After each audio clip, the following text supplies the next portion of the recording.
اللہ جسے اوجے کمال دیتا ہے، خدا جسے اوجے کمال دیتا ہے۔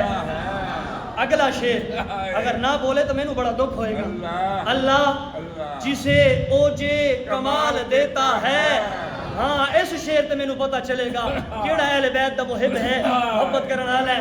اللہ جسے اوجے کمال دیتا ہے، اسے بطول کی چوکھٹ پہ ڈال دیتا ہے۔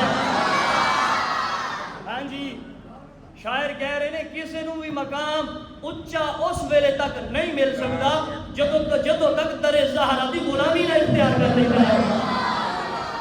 ہاں جی، اللہ جسے اوجے کمال دیتا ہے، اسے بطول کی چوکھٹ پہ ڈال دیتا ہے۔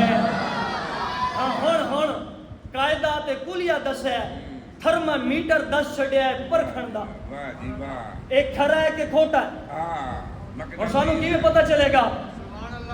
اور جناب وہ لے کے آتے ہیں نا، وہ پیمانے ہوتے ہیں، وہ چیک کرتے ہیں، تسی وہ دودھ جڑے دودھیاں نے وہ لے کے جاندے ہیں دودھ، وہ جا کے اتنے دیندے ہیں، وہ مشین دے اندر پاندے ہیں، تو وہ چیک کرتے ہیں کہ پانی تو ملا کے نہیں آیا، کہ ایک خالص لے کے آیا یا 2 نمبر لے کے آیا۔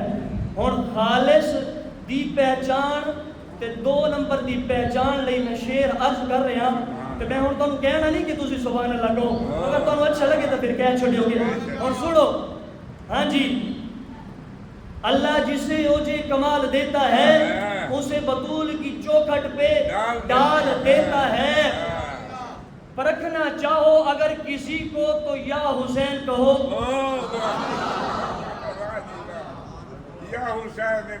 پرکھنا چاہو کسی کو تو یا حسین کہو، یہ نام ایسا ہے جو شجرے کھنگال دیتا ہے،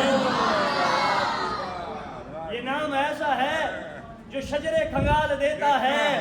جناب مل گیا نا بمانا تانوں؟ پھر دس دیو نا لوگاں نو، دسو، اور تسی کہندے ہو یا حسین، تسی نہیں کہندے، کینے تانوں آکھیا ہے ہاں یا حسین اسی نہیں کہندے؟